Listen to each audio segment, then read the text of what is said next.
Hey, super friends. My name is Neil, and welcome to a brand new episode of the Get Your Comic Con podcast.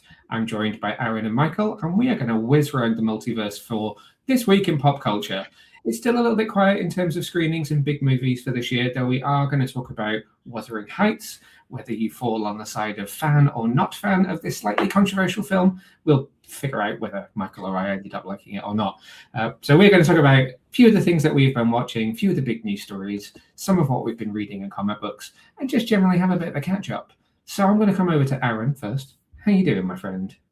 I'm good, thank you. Despite trying to battle off some severe back pain, but apart from that, I'm all right. I'm going to keep you not sitting in that seat for too long. So this isn't going to be like a 4-hour Snyder Cut podcast because need to get you up and moving. Yeah, Michael, you're also similarly sort of traumatized, but how are you doing? I'm all right. We're full of ailments this week on the podcast, aren't we? It's just medical ailments left and right. But I'm okay. I'm recovering from having my wisdom teeth out, but I'm all right. So you also need to warn me if you're like, I can't talk anymore. If my mouth just starts to glitch, you know what's happening. It's because the jaw is damaged. It's it's the wrong time of year for I need a Halloween episode where you just there's just blood. Oh god. Yeah, it would have been perfect last week because my chin was 3 times the size that it normally is. It would have been great, but yeah. Anyway. Oh dear. I don't have any specific ailments other than just being old and creaky. We are so normally, as we are recording this we should normally have an episode out in the world, but I had to switch my office days this week, and don't feel that much sympathy for me. But having done 2 5:00 starts in a row, I just needed to sleep. I barely made it home last night. I was just on the train. It's terrible. So I'm glad we decided to record today because you would have gotten nothing out of me other than like last night. I don't know. I need someone to discover energy. I need energy from somewhere. Yeah, the coffee's not cutting it anymore. I need something else. Yeah, I know. Tell me about it, he says whilst holding a mug. So we have been talking about what are the biggest stories that have happened in the last kind of couple of weeks or so. And we've had a couple of big trailers, one TV trailer, one movie trailer, which is nice for spreading things out.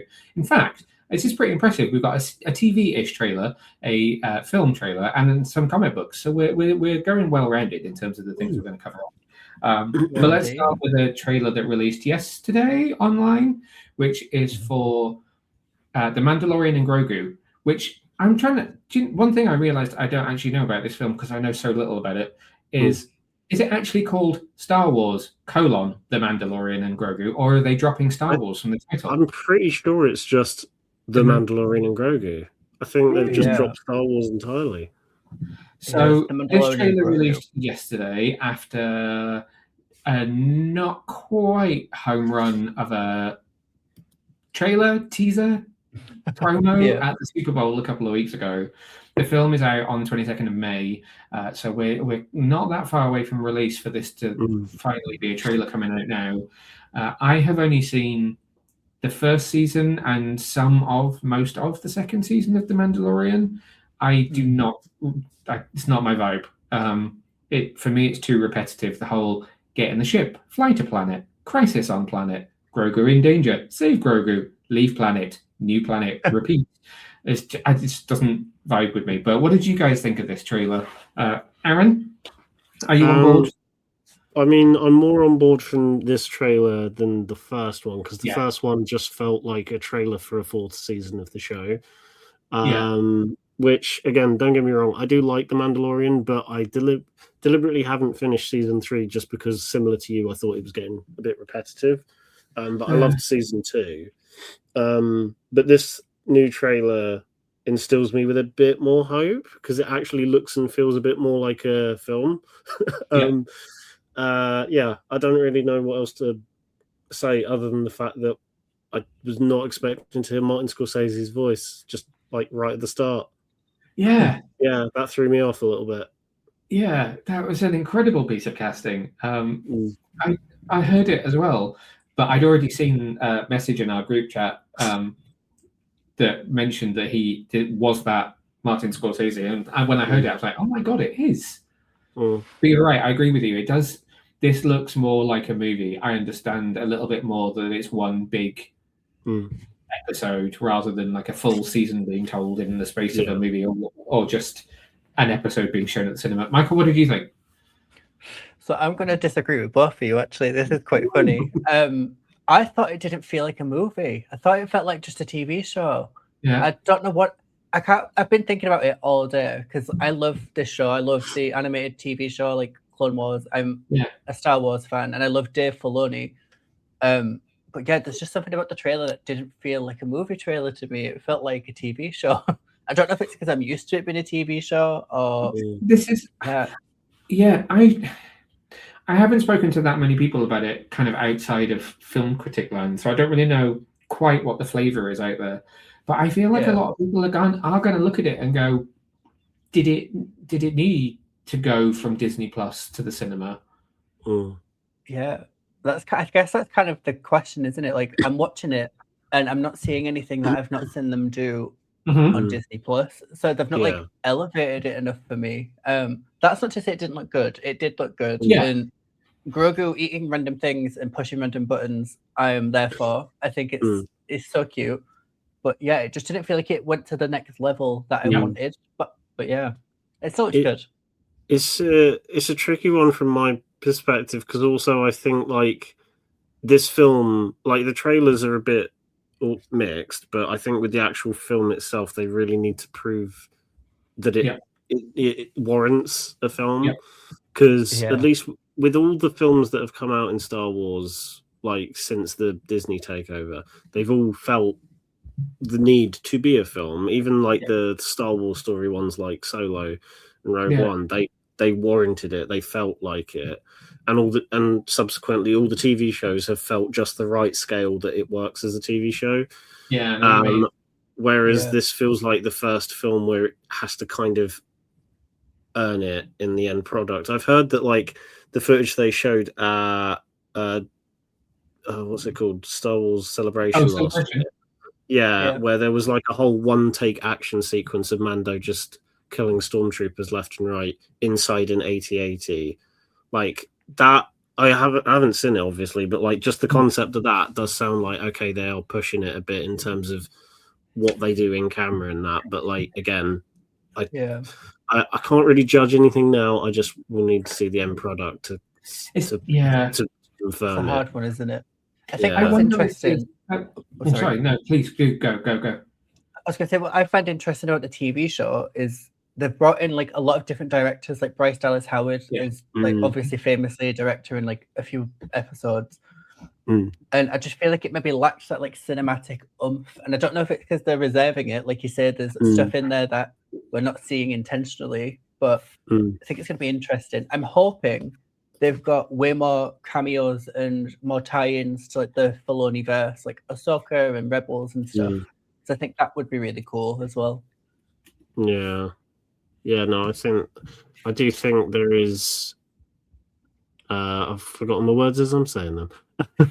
I do think there is room to tie it in more because I know that I think we even mentioned this on the last time we did like a mini roundup episode. Is that there was an initial plan to do one big movie where all of these shows that Filoni was doing would tie into one giant film. I think now that might not be happening, which I think is a shame because he's obviously trying to build to something. But this could be like the diet version of that. Yeah. So interestingly, because I was going to say, I actually don't know who's directing it, and then I really should because it's Jon Favreau. So I quickly just IMDb'd it, and on IMDb it is actually listed as Star Wars, The Mandalorian and Grogu, but that could just be an IMDb thing. The Star Wars logo is on the poster; it's just tiny above the text of The Mandalorian. Do you have to pronounce it like tiny as well, just like Star Wars, Mandalorian Grogu?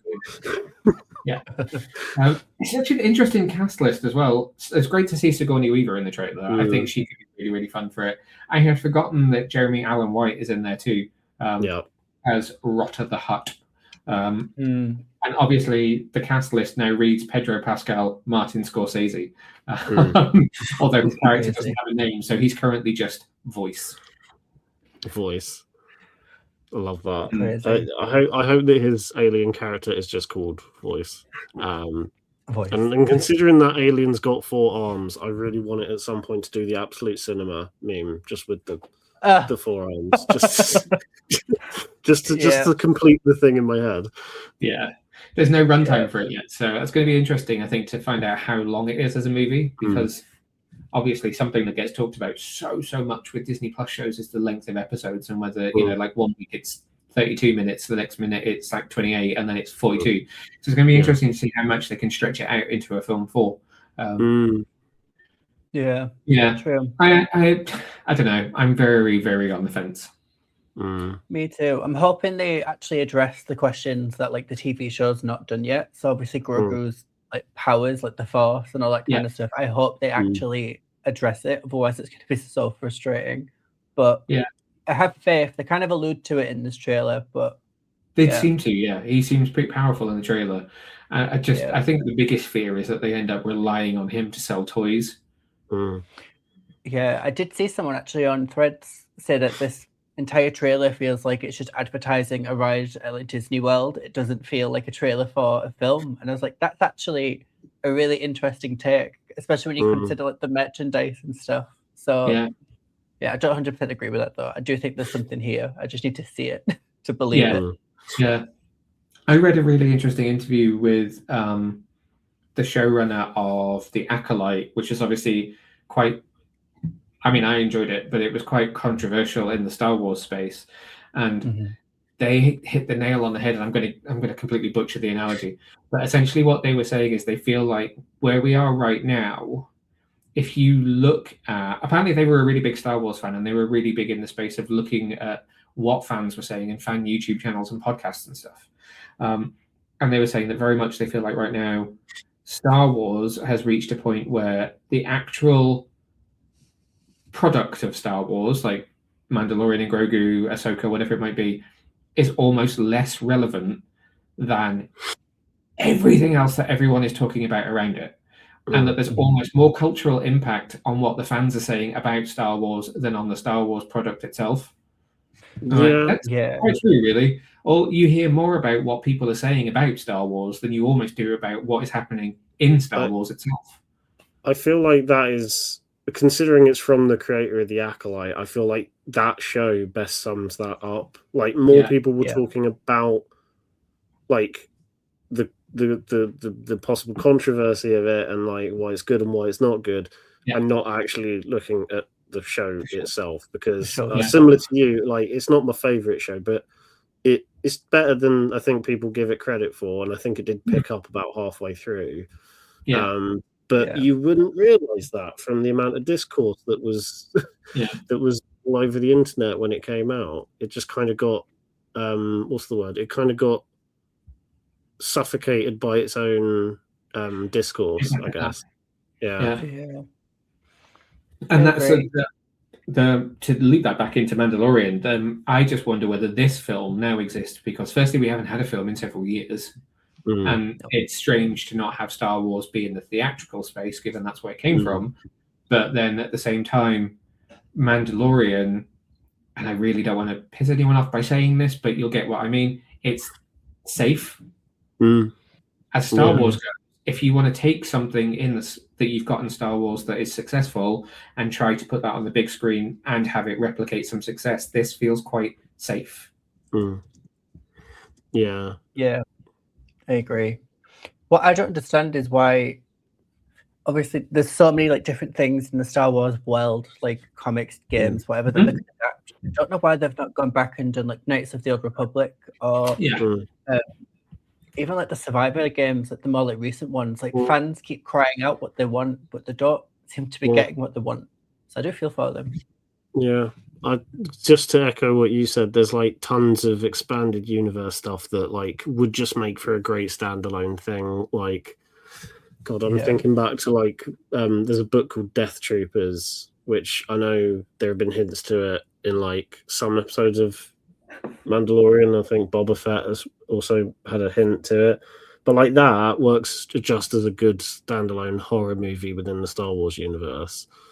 I feel like the Star Wars story movies would have been perfect for these types of exploration, but they binned them off after Solo, which I think is a bit of a shame. Yeah. But that would have been perfect for these sorts of things. There's so much they could do, and it's just kind of missed potential, I think, because at the moment they've put all their thing into TV, which is fine. But I've said it multiple times, like over the last couple of years, I am missing that feeling of seeing a Star Wars film in the cinema, because the last one was in 2019, and it feels like it's been, forever and an age since we had one in the cinema. Yeah. Exactly that. I wonder if like the MCU of it all, where all of these big franchises are trying to create stories that like interweave, is maybe tripping Star Wars up a bit, because like you said, like they used to like work in like trilogies, like three, like acts of three, and then since Dave Filoni took over the TV shows, he's created this really cool universe, but the films have tried to replicate it and kind of struggled. So I think they need to just maybe pivot and try something else, like completely original. I think a lot of franchises have ended up trying to follow that a little bit. I mean, you saw the DCEU tried to do a bit of the MCU kind of structure, and that didn't work. I feel like Disney thought that investing in Doctor Who was going to give them something MCU by trying to introduce a wider world and giving it a budget that went way beyond a niche TV show. And I feel like Star Trek falls into it a little bit. I was going to compare. Got a better grasp of different TV shows. No, I mean, none of those TV shows are so connected that you need to watch all of them, which is great. And they've got the idea of different shows for different types of audiences as well, which works. But at the same time, you've then got people trying to watch all of them that just don't the tone of some of them. I was going to say Doctor Who in that same breath, actually, because that feels like a show. Funnily enough, they were doing the MCU thing before the MCU did the MCU. Like back when Russell T Davies first ran it, you had 3 shows on the go. They all interconnected like seamlessly. Yeah. And that was before the MCU even was a thing. And now they're in a state where, like, well, he sort of tried to do it again, didn't quite work, and now Disney have left. Yeah. It's a weird one. Yeah. But speaking of potentially interconnected, I don't really know if it's interconnected or not. I've got a funny feeling I have to wait until it's out to know for sure. But the other trailer that we wanted to talk about, which is for a TV show, is for MGM Plus and Prime Noir's Spider-Noir. Did I just say Spider-Noir several times? I feel like you said Prime Noir, Spider-Noir. I said something random then. Prime Video, Spider-Noir. I've got the press release in front of me. I was like, I swear I just heard the word noir come out of my mouth. That's going to be really funny when I watch that. Prime Noir. I had an out-of-body experience. Prime Noir, Spider-Noir. I don't really know if this is connected to the Spider-Verse movies or not. It is executive produced by the guys that made the Spider-Verse movies. It does star Nicolas Cage as Ben Reilly, something that I'll probably touch on in a minute, / Spider-Noir, not called Spider-Man. So it is heavily taking influence from the Spider-Verse movies, but I don't know if, we'll see Miles Morales suddenly appear in live action, disappearing between universes as part of the show or not. But we finally saw a trailer. So this show has been talked about for ages now, and there's been a few preview photos and kind of news of teasers being shown at conventions and stuff. But we finally have a proper look at Spider-Noir coming to Prime Video, Prime Noir, so it premieres on May the 27th, 2026. It will be showing on MGM Plus's linear channel in the US, and then on Prime Video in the rest of the world. So May the 25th if you're in the US on the TV channel, and 27th on Prime for the rest of us. I don't know how many episodes it is. I want to say 8. I have a feeling it's 8. The press release I've got in front of me doesn't say. The kind of magical thing about this, even in the trailer you can do this, is that episodes will be available both in Technicolor and in black and white, and it's properly formatted for both. So neither is kind of plain looking. They're both very, very cool. Nicolas Cage, they're kind of touting it as Nicolas Cage's first ever leading role in a TV series. They're calling it groundbreaking in their press release. Wow. What do we think of the trailer for Prime Noir's Spider-Noir? Yeah, actually, to be fair, at least I said Prime Noir Spider-Noir, not Prime Noir Spider Video. That would have been me. Yeah. What a tongue twister. Yeah. I thought it looked good. I am a big fan of the Spider-Verse movies. What I'm curious to learn is how connected they are. I think that's going to be a really big factor. I'm also curious, obviously, like for a casual fan that maybe only knows what Spider-Man is, it's going to be interesting to see what online like chatter looks like. Are people going to be expecting like Tom Holland to come swinging in, or that's true. It's going to be quite an interesting time. But I think Nicolas Cage, what a guy! He's so cool. Yeah, I think the show just looks really good. This character feels very up his alley and like what he likes to do. Like the tone of it is very him. So yeah, and I love the fact that you can watch it in 2 different ways. I think that's so cool. Have you got an idea which way you're going to watch it? Probably black and white, like the noir version. I think it's perfect though, because this is just engineered for watching it more than once, which is kind of genius. Like if you think of it from like a marketing perspective, that is so clever because it forces you to watch it twice. So I guarantee I'm going to end up watching both to see which version I feel like resonates it more. Yeah, but I think black and white or like the noir version would be my go-to. You're going to go black and white or Technicolor? I'm probably going to go black and white. But one thing I really appreciate about that choice, because at first when I saw that they were doing, you can watch it one way or the other, is I'm like, okay, I guess it's for accessibility purposes. If you don't really younger generations don't really want to fancy the black and white, they can go for color.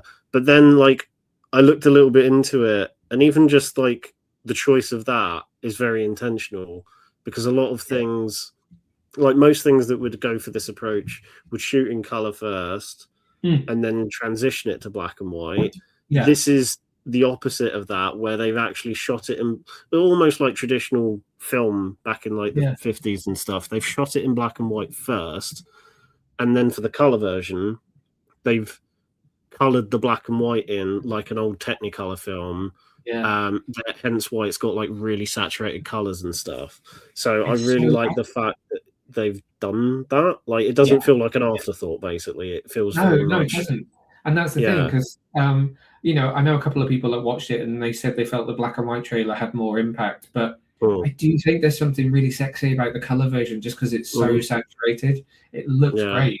I feel like it's one of those things where, like, if it was any other show and they just did both options as like, oh yeah, just an afterthought, we just turn the saturation down in the edit for the black and white one. It's technically the same thing, but I feel like because of those distinct differences, you are going to get something different, whether it be stylistically or just like there might be something you'll miss in the black and white one that you'll get in the color one. But it feels like they've actually put thought into it this time rather than it just being an afterthought. And I really appreciate that. Plus we're, me being the Spider-Man nerd that I am, the fact that we're seeing some villains in this that I don't think have ever been on screen ever, like Silvermane and others that are escaping my brain now that I'm having to think of it off the top of my head. But there are like a handful of confirmed villains in the show. They don't confirm any of the character names in the cast list, because I had it in front of me for that very reason. So full cast, for those that don't know, the full cast includes Academy Award winning Nicolas Cage, Emmy Award winning Lamorne Morris, who you will know from Fargo and New Girl, Lee Jun Lee, Karen Rodriguez, Abraham Papula, with SAG Award winning actor Jack Houston and Emmy Award winning and Academy Award nominated actor Brendan Gleeson. Guest star cast includes Lucas Haas, Cameron Britton, Carrie Christopher, Michael Kostroff, Scott MacArthur, Joe Massengill, Whitney Rice, Amanda Schull, Andrew Caldwell, Amy Aquino, Andrew Robinson, and Kai Castor. And in case you need a bit of a synopsis for this, Spider-Noir is a live-action series, gonna sneeze, based on the Marvel comic Spider-Man Noir. Spider-Noir tells the story of Ben Reilly, Nicolas Cage, a seasoned, down-on-his-luck private investigator in 1930s New York who is forced to grapple with his past life following a deeply personal tragedy as the city's one and only superhero. So the Ben Reilly thing is really interesting. I don't know how much either of you guys know, and I don't want to accidentally spoil anything, but they've said that the character being called Ben Reilly is on purpose and is quite important to the story, so they're not going to elaborate on why he's called that. So in the comics, Ben Reilly is a clone of Peter Parker. So there's a story in which another Spider-Man turns up with the spider powers, and he is a clone of Peter Parker. So that there might be something in the storyline for the show, but they said it's part of the overall mystery of Spider-Noir is who and why he's called Ben Reilly. Okay. That's interesting. I think, and is it Lee's character is playing a version of Black Cat as well. Whether we will see it suit up, but if you look at her short bio that they released, it is Lee Jun Lee, Spider-Noir. She is playing a character that they're calling Cat Hardy. So Felicia Hardy, aka Black Cat. Whether she will suit up or not remains to be seen, but that's an interesting little nugget to the world of Spider-Man that I'm really interested to see, because we've never had Black Cat. We've seen Felicia Hardy in Spider-Man films before, including Bryce Dallas Howard, if I'm not mistaken. Just to full circle you back to Mandalorian. But we've never seen Black Cat. Very interesting. Do you know what I'm excited for? And this is a really random thing. Yeah. Sorry. Bryce Dallas Howard was Gwen Stacy in Spider-Man 3. You are right. The edits of this TV show are going to go so hard, flipping between the black and white and the Technicolor, especially if there's some like cool action sequences, which I think there will be. There's one like shot of Nick Cage on the top of a car, which looks pretty epic. Yeah, I can imagine people cutting together like literally, so almost like shot by shot, going like black and white color, like landing a punch. It starts in black and white, punch lands in color, kind of stuff. Yeah, it should be really cool. It should be. I'm interested to see if. Oh, sorry. You go. I was going to say I'm interested to see where it ends, because obviously this character's from the Spider-Verse, technically, right? So I wonder if we'll end up in animation. It'd be cool if they like flip between different mediums. The possibilities are kind of endless if they do decide to tie it into the movies. Because is this we don't know? I suppose is this set before he gets involved with what's happening in Spider-Verse, or during, after? Who knows? Yeah, I'm really hoping that like halfway through we see a Rubik's Cube, and that will pretty much confirm the yes or no of where it's set. I apologize if I was quiet a minute ago, because I was trying to actually look at what the list of potential villains were for the show. Yeah. You got it? I have the list. This is people like breaking down the shots in the trailer. Yeah. So potential Sandman, Electro, Molten Man. I think Brendan Gleeson is supposed to be playing a version of Silvermane. Yeah. Man Spider.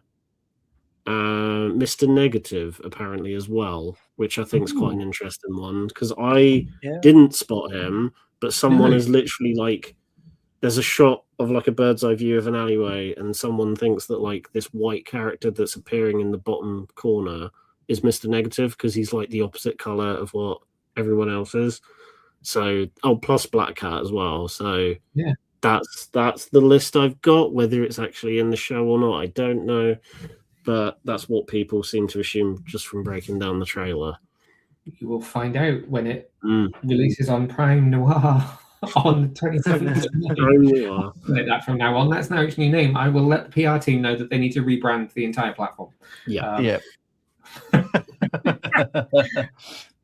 The other news story the comic book news story that I had tabled to discuss, as we started recording, was only an exclusive on Gizmodo that literally broke all of about an hour or so before we started recording this.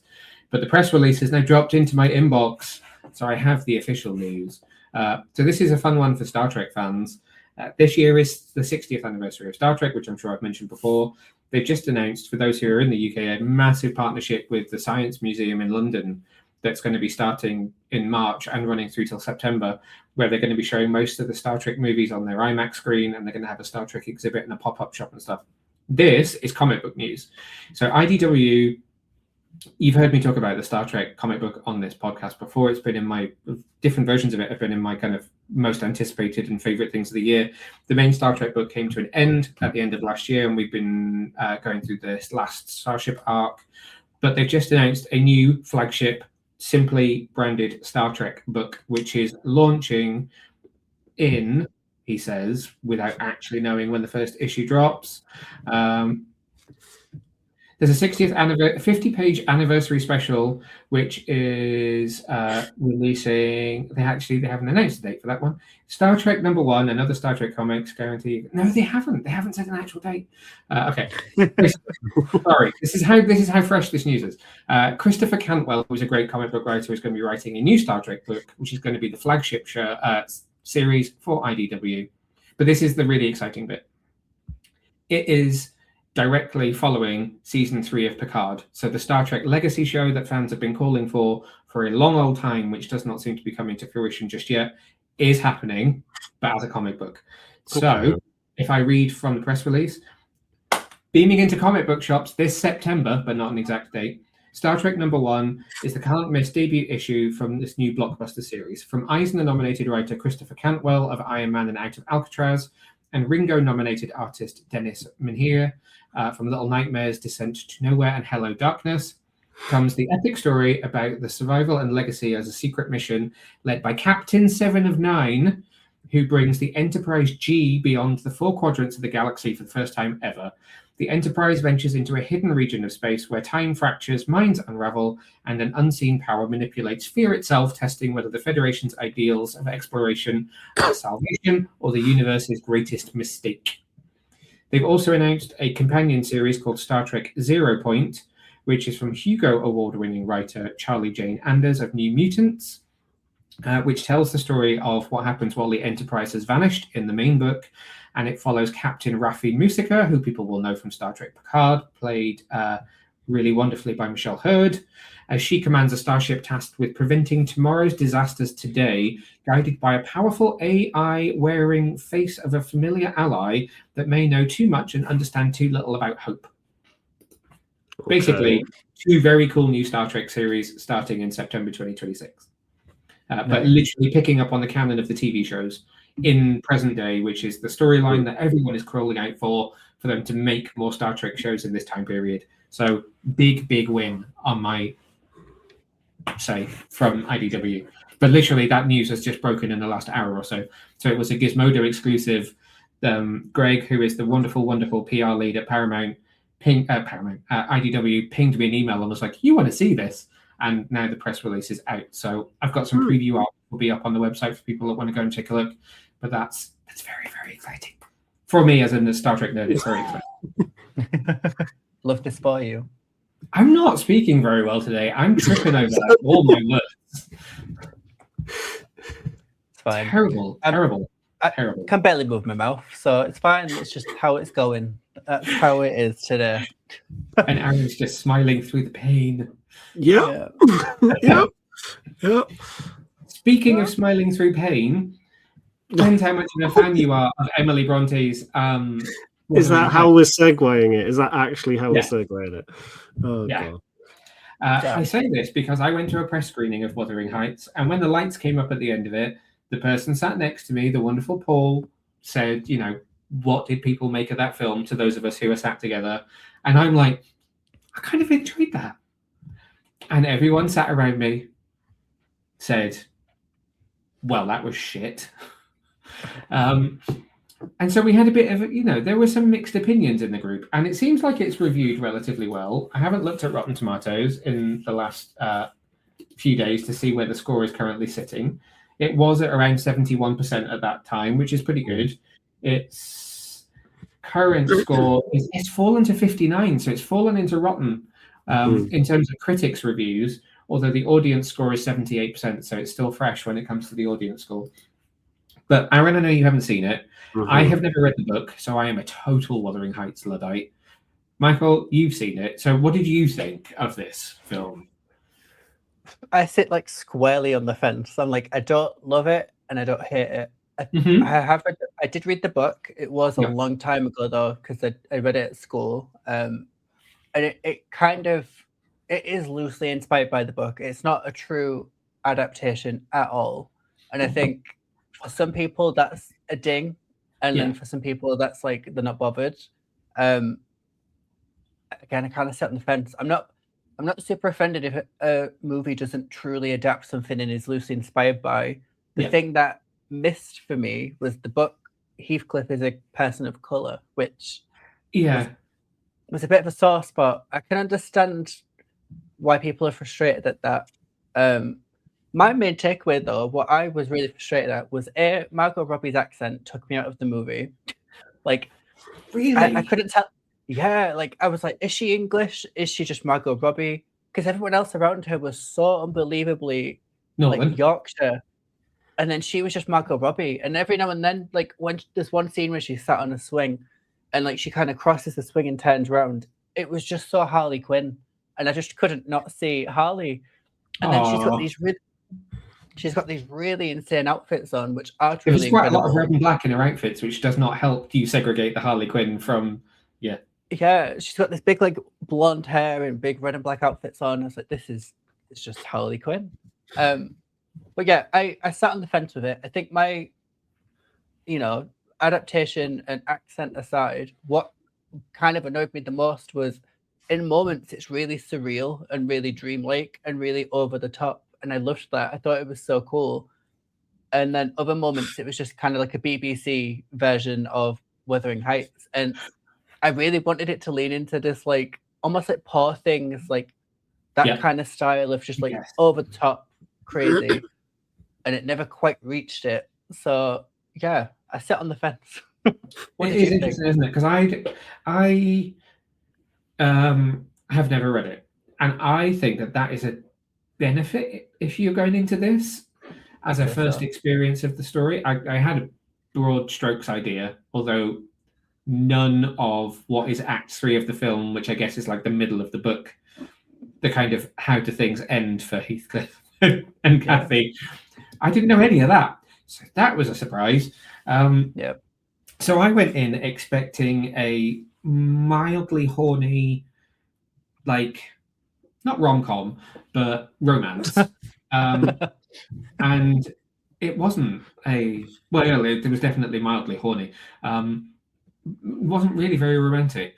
But I had watched a video from, it's going to sound really pretentious, from Architectural Digest, where they toured the sets with Margot Robbie. And so they went through the mansion. So they went through like the Emerald Room and the Crystal Room and the detail in the doll's house that's in the dining room and how it's basically infinite, because if you look at the dining room, it takes you into the doll's house, which has the dining room in it, which has a doll's house in it, which is the dining room, which has the doll's house in it. And then the skin room. And they went through in great detail how they came up with the material that they used on the walls of the bedroom to make it look like her skin, but have it still be wallpaperish type material. And have it be tactile on screen, which I didn't think was going to be a plot point in the film itself. And then it is. Which that blew my mind that they reference the fact that in what is this film, like 1793, there's a photographic wall with her mole on it. So that surrealist thing that you were talking about, the kind of Poor Things type aspect, I thought was going to be really prevalent, like all the way through. And I really liked the idea that they built the mansion on a soundstage, and that even when you're in the garden, it's still a soundstage, and that looks really cool on screen. It almost feels like you're watching a theatre version of the show. But then, like, you go out to the moors, and it's really traditional, and it's weird because it just makes it feel really uneven for me. Because I'm like, oh, you just go from wildly traditional to surreal, and I'm like, pick one or the other. Because if you'd gone completely traditional, I probably wouldn't have gone to watch it because I wouldn't have felt like it was for me so much. Whereas I like Emerald Fennell, I like Margot Robbie, I like Jacob Elordi, and I love a bit of surrealist weirdness. And I thought, okay, perfect. So it just didn't quite give me what I wanted, but I still enjoyed it. The accent, I didn't really notice the accent. If you watch it again, you will. I'm not going to do it.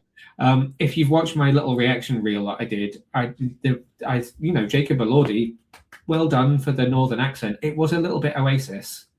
I did feel like he'd sort of been learning northern from the Gallagher brothers a bit more than anything else. Why do I want to see just him as Heathcliff, but with like a bucket hat and sunglasses on. Just swearing at everybody. Because he is. I didn't realize he's a pretty nasty guy. At least this version of him is quite nasty, particularly in the second half of the film. And he does just take on a bit more of a sort of evil Manchester about him rather than anything else.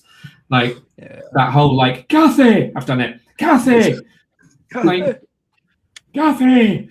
I just can't stop doing it. I love doing it so much. It just it's weird. It doesn't feel as I don't know. It's not what I expected. I did, however, appreciate the fact that it ends up not being very happy and that they're not like happily ever after at the end of it. I quite appreciated that. Although then I went and read the synopsis of the book on the way home and I was like, oh. Yeah. I sat on the fence with it. I found it really interesting. And what I found weird actually is like the underlying BDSM storyline. Like it took what was like an abusive story and then like made it like sexy? Kind of like and I think what was weird about it is the film wasn't quite sure what it wanted to do with that storyline. Like it wasn't sure whether to paint Heathcliff as like this mysterious, sexy, somewhat Gallagher brother vibe, or like is he the villain? It was very like uneven in what it was trying to achieve. It almost felt like it needed another pass of like the script, maybe, and like another thing. She has said that Emerald Fennell said she based it on her 14-year-old self first reading the book and how she interpreted it. So I'm a bit like, whoa. Yeah. She was listening to Oasis when she read it. That would be about right. Yeah. Obla, yeah. I would like to know what her obsession is, and I feel like I have to touch on it because I've now like dangled it in front of Aaron like twice. But egg yolks. Yeah, there was something like it was trying to be like symbolic in a way that it just was not coming across. Like it was trying to be like also not sexy. Yeah, I think she thought that the eggs would come across as like grotesque but sexy, but it was just grotesque. It didn't have anything sexy about it. I mean, it was Pancake Day yesterday, so true. Yeah, it was. So the idea with the egg yolks thing is like it's a childish prank from when they were kids that just kind of circles back in their adult life in a very strange way. One thing that I thought was really interesting, and I don't know if it was a specific choice or anything to do with the book, but it felt very much like all of that BDSM stuff and the sexy stuff was not Jacob and Margot. I mean, yes, there was a sex montage eventually, sextage, as you will. That's the technical term. A lot of the sex scenes ended up not being them, and some of the more extreme stuff, like the BDSM moment, they were watching, not involved in. And I was like, oh, are we going to go through this whole film and the only people that are going to do anything extreme are going to be everyone but them? Which felt weird to me. Like why are those two not involved as they are the central characters in the film? Why is it the sex lives of people around them, as it were, which was kind of weird to me. Yeah, in the book, I don't believe they have sex. It's all like yearning. Someone said to me on the way out that they kiss once in the book, and that's it. I believe, because obviously back in, we went right in like heated rivalry level sex scenes back in the day when Emily Bronte was, at her prime. So it was a lot more like yearning and like wishful.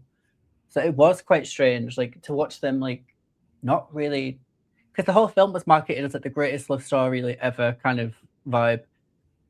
But yeah, it kind of missed the mark for me a bit. Like it's not that I wanted them to like get it on, because they are technically brother and sister in a way, or like.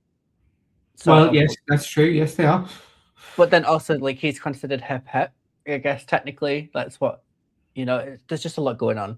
They just weren't very nice people. No, very selfish and like self-centered. Yeah. On that note, I think we probably park it there because I feel like we've given enough time to this film. If you have been and you have watched this film, then please do reach out and let me know what you thought of it, because pretty much everyone I was with when I watched it did not like it. There was a lot that I liked about it, but I can understand now, having gone and researched it, why people might not like it so much. But it did okay at the box office at the weekend. It's done well. It's made more money than they were expecting globally, although I don't think it performed as well as they thought it was going to in America, but then it's done better internationally. So I would love to know, let us know what you thought of it if you've been and watched it. So find us on the socials and let us know. I can officially say I am now very confused for more reasons than one, like skin walls and eggs and BDSM and all that. Just Kathy. Does anybody fancy some lasagna? The really funny thing is, I've shouted Kathy at home so many times now that Martin is doing it, and he hasn't seen the film. He's never seen any version of it, and he's like, Kathy, and I'm like, you don't even know what it is, and he's like, I just want to be involved. I mean, as someone who hasn't seen the film, and you saying that like they're actually not very likable in the grand scheme of things, my brain was immediately thinking, well, going off of Saltburn, which I have seen, that might just be an Emerald Fennell thing. She just a lot of her characters are just not likable, nice people. Yeah. I think to my one final note, and then we'll move on, is my one major critique of it that absolutely pissed me off, and it is completely a personal thing. How they did not find a way to use Kate Bush at all. I thought was criminal. The film ends with a piano, really somber kind of note.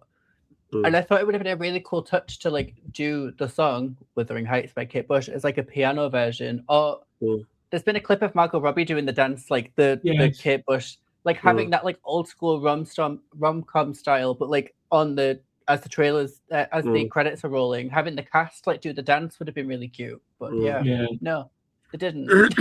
and that pissed me off. My final thought then will just be there was some really striking imagery in it, and actually the final image of Margot is incredible.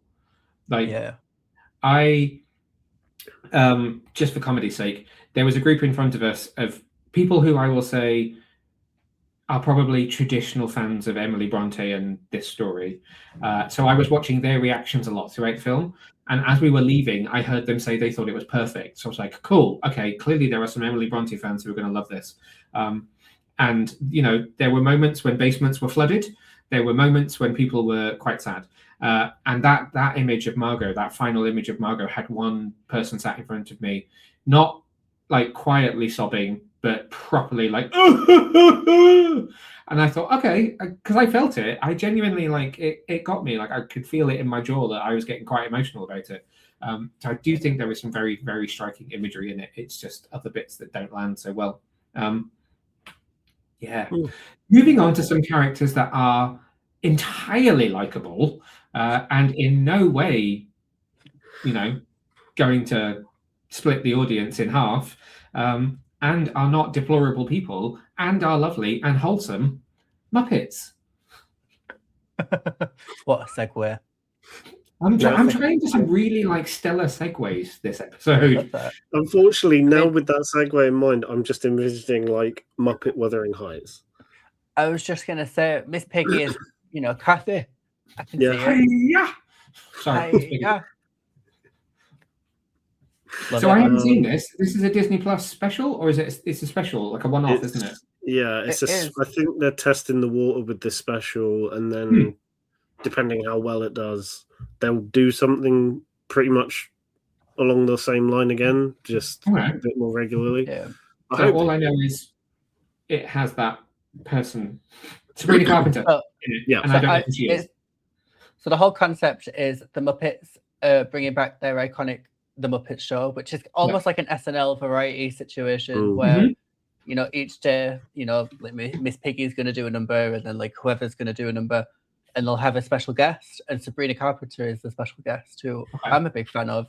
She basically is Miss Piggy. When you look at her humor and her style, and I say that with love because she makes a joke in the special herself. She goes I love you, and my parents loved you, and my parents loved you. It's just so well matched. I think she's definitely part of the reason why this has popped off. Okay, interesting. That and the Miss Piggy news that she's getting her film. Yes. Is this like an hour-long, half-hour thing, like 90-minute special thing? What? It's about like 40 minutes to an hour, I believe, if I remember correctly.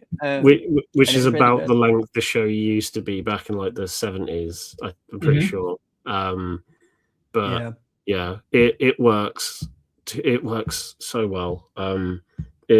Because I used to watch. Obviously, I wasn't alive in the 70s, but my mum had VHSs of like compilations of like the best episodes from that original run. Wow. And the amount of like classic sketches I could quote from that, like there's a sketch where Beaker eats paper clips and then his nose falls off, and there's Sounds a like a scene from an Emerald Fennell movie. Yeah. And like pigs in space and all that. And knowing what the original format is like, and the fact that it is very much like a variety show, where I think because a lot of the recent Muppet-y things, like the 2011 Muppet movie, and recent versions of the Muppet shows that we've had, have leaned more into the comedy side of things. This revival does a very good job of reminding you that actually it's not just comedy. There's a bit of music in there. There's like weird bits of everything. They basically try a bit of everything. And if you've seen the Jim Henson documentary Idea Man, you will know that like that was his original intention. He wasn't just doing comedy. He wanted it to be like a little bit of everything because he liked a bit of everything, and wanted that to showcase. And I think this does a good job of doing exactly what it says on the tin. It just takes that original format and just updates it. Like you've got Rizzo and some of the mice singing Blinding Lights by The Weeknd, which is something I never thought I'd see. But it's like when it started, I was like, oh God. And then it kept going and I'm like, actually, this isn't too bad. And I think, correct me if I'm wrong, Michael, there's a Dr. Bunsen and Beaker sketch. There is. Where they also have sorry. No, I was just going to say his eyeballs fall out and then continue to keep falling out. Like his eyeballs just fall out first, and then there's two holes, and then more eyeballs just keep falling out of the hole, and they keep flying into the audience, and it's mad. It's utterly mad. I liked personally when Sabrina Carpenter covered, like she did her song, like her single Man Child, and all of the Muppets start like singing along, and it was really jarring to watch her sing this song, which is kind of a bit provocative, and then you've got like the chickens doing like the backup dance. It was really wild to watch. And then like Miss Piggy and Kermit doing Dolly Parton and is it Kenny? Oh God, I forgot the name. Islands in the Stream. Yeah, covering that song. God. That was crazy. Kenny Rogers and Dolly Parton. There you go. Thank you, Kenny. So that was crazy. It was just Miss Piggy, where like Sabrina Carpenter and Kermit are both sat on it, and then Miss Piggy comes like in on a robot. Like it's just crazy. She's so stupid. I really like when something like that though is also not just completely aimed at kids, where it's self-aware enough that it can do some of that like tongue-in-cheek, double entendre stuff, where like kids can still watch it and think, oh, it's like Sabrina Carpenter, it's awesome. But then the adults are like, hee, this is also filthy. They do a very good job in this revival as well of because I'm pretty sure in the original format it was literally just one special guest, which is usually a music person or an actor with a film out at the time, and that's it. Whereas this one has Sabrina Carpenter as the main guest, but then you also get a cameo from Seth Rogen, who executive produced the project, and Maya Rudolph. But these cameos still fit in really perfectly because it doesn't feel shoehorned in. They've like for example, Fozzie goes up to Seth Rogen because they need to cut a segment from the show because of time. And the one thing they cut is Seth Rogen's part. And Seth Rogen's like, you can't do that. I'm the producer of the show. And he's like, yeah, well, you can't, sorry. And then I think Maya Rudolph ends up choking on one of the eyeballs that flies out of Beaker's face hole. She dies and then comes back to life in a matter of seconds. But it's little things like that where it's I think it works for the sense of this revival, but if they were to do more of them, I think if they stuck to that format of just having one guest per episode, that would be better. But it works for the sake of like, we're not shoving these cameos down your face, like in your face. They're there for the sake of a joke, or they're there for a reason. And I like the fact that there's also a little bit of connectivity, because in the original one you'd have like all the stuff happening backstage. This very much carries on to this as well. You've got all the stuff happening backstage of Kermit trying to sort the show out while the show's happening, and that very much is carried here as well.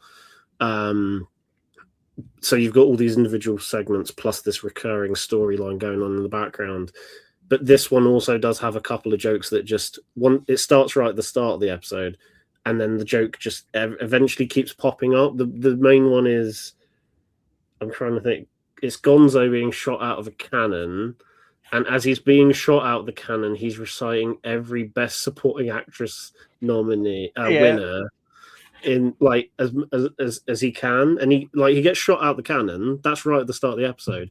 But every now and then he'll just run across frame shouting like Lupita Nyong'o, Margot Robbie, and it takes you off guard because you're like, oh yeah, he's still doing that. Okay, he's just there he goes.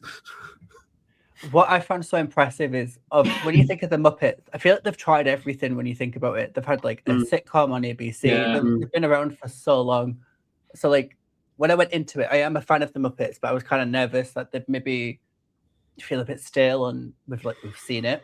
But what I liked is the clever thing they did was they lent into the guests and like their humor and their brand. So like in the very beginning, Kermit goes up to Sabrina and he goes, I'm really sorry, we're working out some of the kinks of the show. And she goes, it's all right, I love a kink. And then all the Muppets just kind of like move away. And it's like those little nuances in the writing that I think are so genius. I think the show's success, if they carry on, I think hinges on who they get on the show, to be honest. But it was so well done. I'm going to have to watch it. It sounds brilliant. Yeah, I was absolutely like creasing from start to finish. It was just bonkers. It's so good. You know what? Good. I actually went back and watched the TV show, like the ABC sitcom, The Muppets. It was good. You know what? I think this is a good opportunity for, if they want to keep it going, they almost need to take a leaf out of Saturday Night Live's book and like see what hosts they get.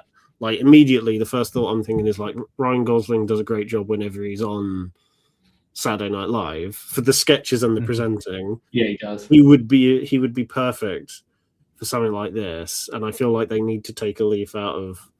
I mean, at the time when Saturday Night Live, this is me going off on a tangent. Saturday Night Live first was a thing in 1975. Jim Henson was part of that original thing anyway. He had like one Muppet sketch, but I think they binned him off after like one or two seasons.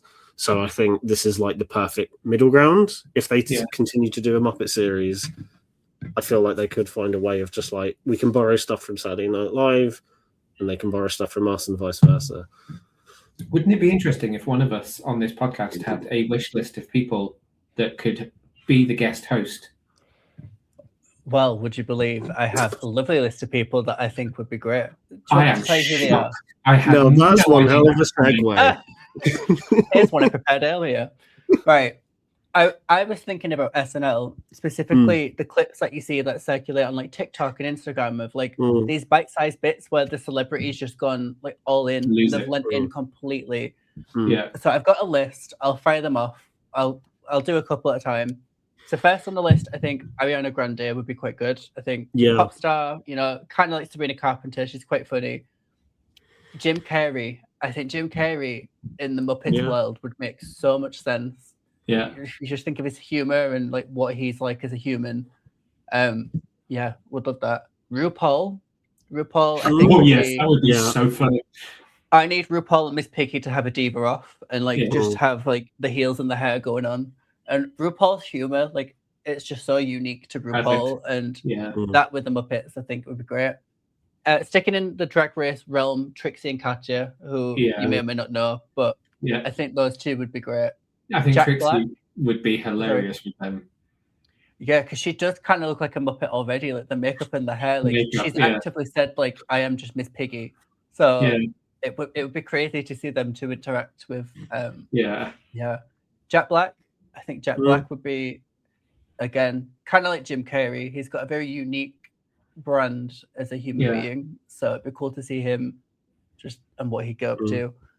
And then final three, Dakota Johnson. I think her humor's kind of crazy. She's so deadpan that it would fit in really well with the chaos that goes on with all of those characters. Yeah, because they'd all be losing their shit, and she'd just be like, "Yeah, whatever." Like, okay. Dakota Johnson, Melissa McCarthy. I think it's an obvious choice. I mean, her movie. I can't remember the name of it, where she is a detective. Happy Time Murders. That's it. Yes. I will never forget watching that in the cinema because it was so jarring because it's so R-rated. Oh, that's amazing. I remember going into it thinking, "Oh, it'll be a bit of daft." It's quite like heavily not R-rated, but it's quite rude. It's quite out there. That's Jim Henson's son that directed that. Yeah, like that. Muppet Christmas Carol, and then yeah. But I think Melissa McCarthy would be an interesting one. I'm thinking of the physical comedy. She's obviously quite good at that kind of stuff. So yeah, that is my list. I think you've hit on it. You've got the magic formula. It's people who aren't fazed by them being puppets, because if you get someone that's able to just talk to them and interact with them as if they're just other actors in a scene, then it totally works. I feel like it doesn't work when you've got people who are so fazed by it that they're just like, I'm looking at a puppet. This makes no sense. Yeah, it's a bit like the. Oh, sorry, you go. No, I was going to say the kind of inspiration behind the list was like the tone of the celebrity. I think Sabrina Carpenter's obviously got a very unique brand, and it's very her. And when you couple that, because the Muppets as an entity is like, you know what you're going to get. So you need something that kind of yin and yangs, but also like meshes in a really weird way. So someone like RuPaul, who we all pretty much know, like she's got a very unique sense of like style and comedy and presence. Her world colliding with like the Muppets, I think would be a really interesting kind of formula. Well, I was going to say off the back of that, that's kind of reason why those 90s films work as well as they do. Like Muppet Christmas, I've seen so many people say this online, and it's true. Muppet Christmas Carol works because Michael Caine's playing it like it is life or death, like the most authentic adaptation going. He just happens to be surrounded by Muppets. And then you got Muppet Treasure Island, where Tim Curry is a human embodiment of a Muppet. Yeah. So you've got like two extremes, and they both work for the sake of the thing. And I think, especially with the list that you went with, that is like the perfect modern day versions of that. It's like each of them have their own quirks that either work with or deliberately against the Muppets for the sake of comedy. Yeah. Because at the end of the day, it needs to be entertaining. I feel like that's it. So they just need to be selective and not my one. If they do continue, I just hope they don't. That they're very like, well, maybe do 8 episodes, maybe once a year or something. They don't do too many, because I think if they start churning them out, they're just gonna, they're gonna not be very good. So I hope they're selective, and I hope they take their time. Let's just hope it's found its audience then, because that would be very exciting if it becomes an ongoing thing. I'll definitely be tuning in if they do. Okay, maybe I'll go watch it tonight. I'll put it on the watch list. We've got a few minutes left, so I think we were going to wrap up by just touching on a few kind of comic booky things that we have been reading of recent. Today is New Comic Book Day as we're recording this, so I am going to throw into the mix for my pick of thing that I want to talk about as Absolute Batman number 17, which is out today. It's the beginning of a new arc called The Seventh Kingdom. Scott Snyder is still writing. It is so good. I think I've given this series like a 5-star review every single issue.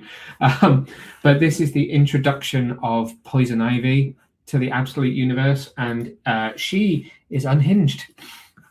I mean, anything Scott Snyder writes is pretty much unhinged, but this version of her is really interesting. They've got a guest artist on this issue, so it's not Nick Dragotta, who's the normal artist. He still does the cover, but they've got Eric, hope I pronounced this right, Eric Canet, who is the guest artist for this issue, whose artwork is really stunning, like equally as stunning as Nick's. So it looks beautiful, but they do this really cool way of, Scott always writes the most like bombastic stories, but there's like 3 different time periods happening in the same issue. So you have the history of Ivy, which tells you how she got to the point of where we meet her towards the end of the book. You've got what's happening with Bruce Wayne out of costume, because he is just having the roughest time of life at the moment. And then you've got Batman in the center of the emergence of Poison Ivy to the point where he then meets her. So by the time you get to the point that Batman and Poison Ivy are face to face, you know Pamela Isley's backstory, you know how she got to where she was, and then you see her and you're like, whoa. All I will say is she has some of the classic Iviness about her, but there's a lot of mutagen involved. It's not like Killer Croc levels of crazy, if you've seen the version of Killer Croc in this book, but it is crazy in its own right, and it's brilliant, and it's a really fun read. And then you turn to the final page, and you're like, "Oh, Scott, what have you done?" There is a twist at the end of this issue that I'm like, "Holy moly, this is big." So it's just a really good read. It's in comic book stores now. Came out today. You can read my review over on the website. Absolute Batman number 17. Great read. Best read of the week. Nice. Who else has a comic that they want to throw in? I've started a new series, the new Gotham City Sirens. It's called Sirens Love Hurts, and it is genuinely really, really good. I'm a big fan of all these characters when they come together, but what I love about this one is Black Canary's in the mix this time. Yeah, I saw that. I really like that as a choice. Yeah, the setup is the Sirens are like, it's all about like women, and like women in Gotham kind of been in danger, and the Sirens are out to try and stop this murderer that's attacking women.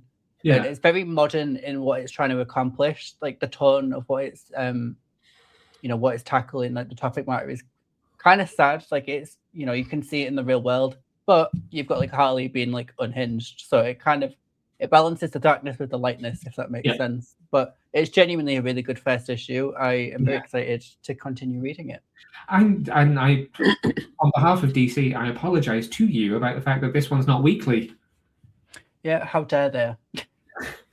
They decided to go for something a bit more traditional and go monthly with this one rather than weekly. So I was really surprised, because I went to go grab you the next one and I was like, oh dear.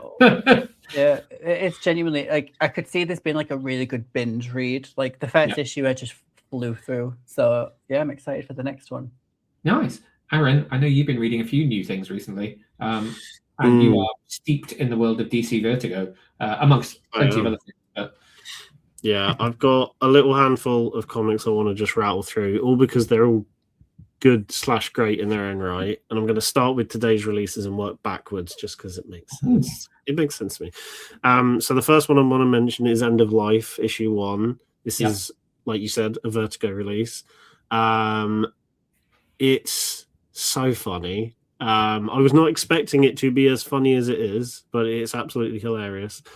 Essentially, the premise of this one is about a hitman called Eddie Stallion, and he messes up by helping these thieves rob the head of an assassin gang that he's just been inducted into.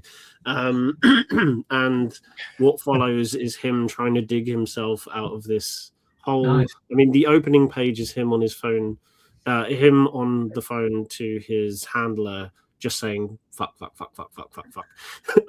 just repeatedly. And constantly throughout the issue, he continues to put his foot into different scenarios, and he doesn't help himself. Like, he's one of those people that speaks before he thinks. And whereas that would be annoying for some characters, it's just endlessly entertaining watching him constantly screw up and then trying to fix his own problem and then screw up even more. And then, it's just a hilarious issue. The artwork is really well done as well. Like the illustrations are really well detailed, but where it really comes to life is how it's colored. There are some panels that are just like splashed entirely in one singular color, or they go for like two very conflicting colors, and it's very slick and stylish in that sense. So if you're looking for something funny but entertaining, that's a good one to go with. Also out today, you've got White Sky, which is the one I said in our 2026 look forward to episode. is best described as the Last of Us with ghosts instead of zombies, and that pretty much is what you're getting. This kind of plays up to a lot of those like post-apocalyptic tropes you expect, but does a few things new that leaves it quite nicely on a cliffhanger where it's like, okay, this is kind of what I expected from it, but I'm intrigued to see from issue 2 onwards how it can try and do its own thing. And I feel like that is the best way they could have gone about that first issue. It's very much going, this is the familiar stuff, but we're doing a little bit new here, and then I'm intrigued to see where it goes from there. Going back to Vertigo, we got Bleeding Hearts, issue 1. I promise there's only one more after this. This is pretty much about a zombie whose heart starts to beat again in a community and society where zombies kind of have taken over the world.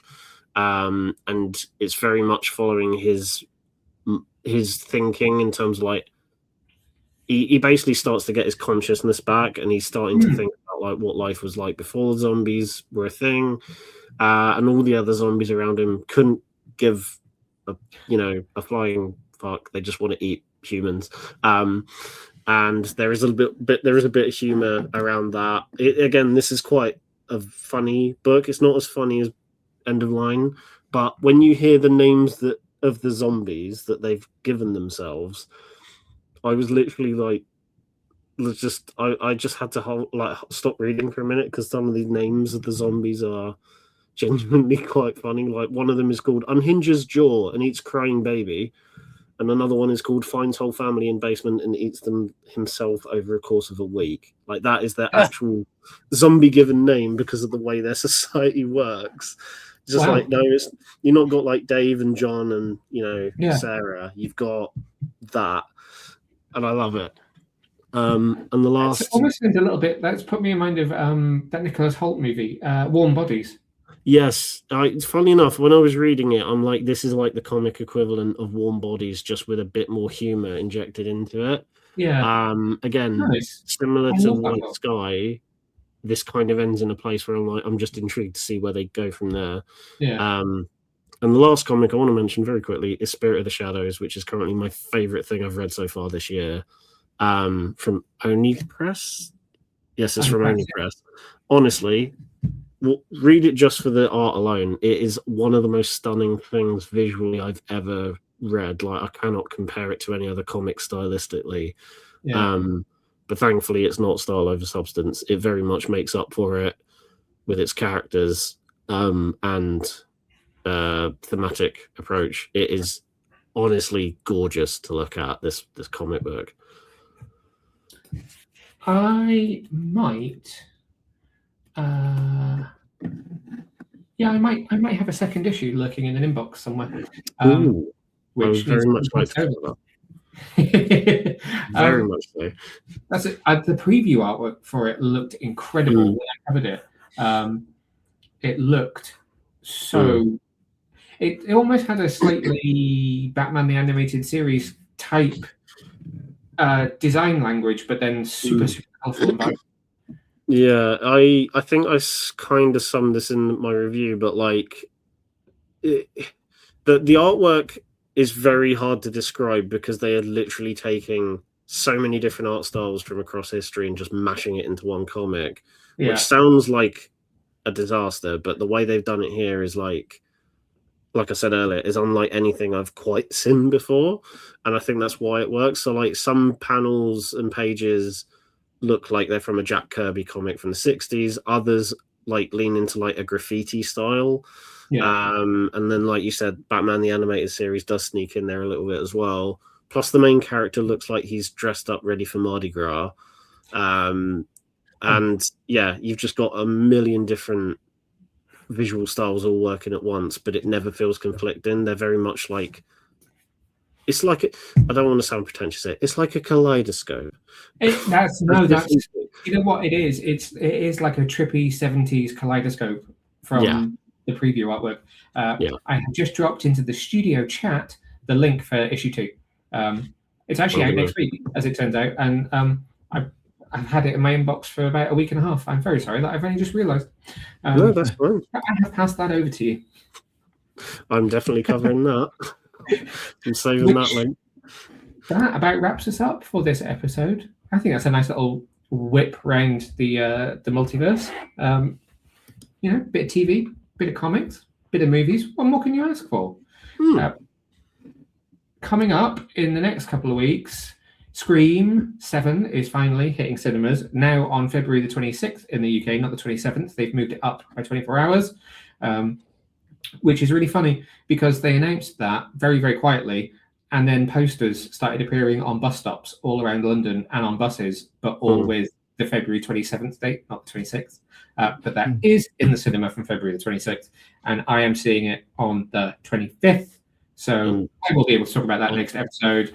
I might be at that screening as well, but I don't know yet. That's exciting. They did not do a screening for 5 or 6, so this is going to be my first Scream screening. I can say that, but I can't say Prime Video. Which is very exciting. We also have things like The Bride coming up, which is very, very, very cool. I'm literally watching my inbox for there being an email that's like, would you like to see The Bride? Yes, please. Other than that, I don't know what else is coming up in the next couple of weeks. I don't know what's coming up comic book wise, other than Spirit of the Shadows #2. So we'll have to wait and see what happens in our next episode. But we have definitely earmarked it for some screen chat. We will wait and see what happens. Until next time. Oh wait, I have missed the whole go find the website. Oh, Neil. You had one job. One job. If you want to keep up to date with the latest news and these lovely guys' reviews, then please head over to www.getyourcomiccon.co.uk. Likewise, if you would like to find us on the old social media, you can find us on all major platforms at Get Your Comic Con. I just received some sort of email that says Star Trek. If you want to find me on social media, I am at Neil Vag on all platforms. Michael, where can people find you before I say something else stupid? You can find me on TikTok, Instagram, anywhere else that is worth being on at The Digital Spiral. And Aaron? You can find me on Instagram and Blue Sky. What is my username? Aaron Azza, and then everywhere else is Aaron at the Movies, such as YouTube and TikTok. Amazing. So until next time, please do stay safe, stay well, and I'll see you out there. Bye.